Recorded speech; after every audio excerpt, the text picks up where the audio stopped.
Hi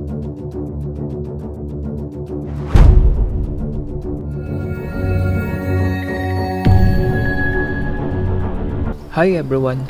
Nahuli si Alice Guo at naibalik sa Pilipinas, pero nagulat ang mga Pilipino sa naging reaksyon ni Alice Guo dahil nakangiti pa din ito. Pati ang mga humuli sa kanyang mga pulis ay nakipag-selfie pa at nakangiti din kasama si Alice Guo.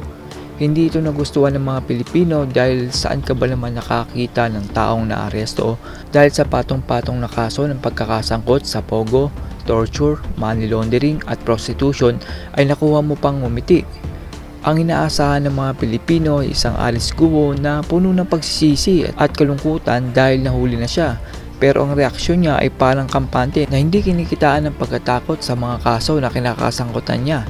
Ang depensa naman ng abogado ay si Alice Guo daw ay talagang jolly at ito ay para sa mga supporters niya na pagpapakita na hindi siya sumusuko sa mga kaso na inihain sa kanya. Simula pa doon noon ay talagang masayahin lang talaga itong si Alice Guo. Palagi siyang ngumingiti lalo na sa mga taong sinusuportahan niya. Pero kung wala talagang ginagawang masama si Alice Guo, ay bakit siya umalis ng Pilipinas nang nadiskubre ni na Senator Hontiveros na si Alice Guo at Guo Wangping ay isa? Bakit kailangan niyang sumakay ng bangka at magpaikot-ikot sa Indonesia para hindi siya makita? Kung talagang wala siyang kasalanan ay bakit siya tumakas nang madiskubre ni na Senator Hontiveros at totoo niyang pangalan? Ang depensa naman dito ni Alice Guo ay nagkaroon ng maraming death threat sa kanya dahil sa pagkakasangkot niya sa kaso ng pogo. Pero sa tingin ko dito ay natatakot si Alice Guo na baka patahimikin siya ng mga taong pumoprotekta sa kanya para hindi na maisiwalat ang mga pangalan ng taong iyon.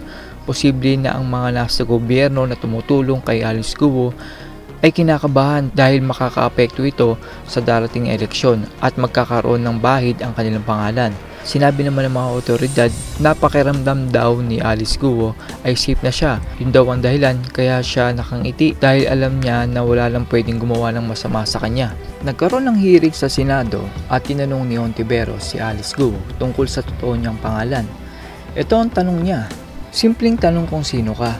Just one last time on this very simple fundamental question. Ikaw ba si Guo Wangping? Ito naman ang sagot ni Alice Guo at ito ang sinabi niya. Basta ako ang alam ko po, ako si Alice Guo. Pasensya na rin po kung hindi po kayo naniniwala. Meron na daw kaso na nakahain sa kanya at doon na lang daw niya sa korte sasagutin ang mga ito. Paano naman paniniwala ng sagot ni Alice Guo na nung tingnan ng NBI ang fingerprint niya ay kaparehas ng kay Guo Wangping? At nung nahuli na siya ay umalis siya ng Pilipinas at nagpalipat-lipat ng lugar sa Indonesia. Piling ko dito ay makakalusot si Alice Guo.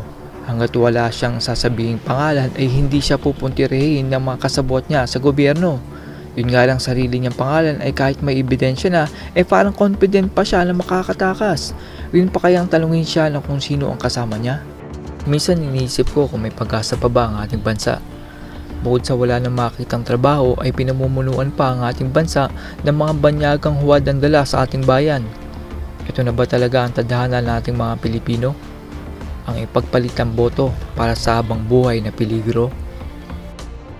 That's all everyone. Salamat sa inyong panonood. This is Chuck and you're watching Biker Drone.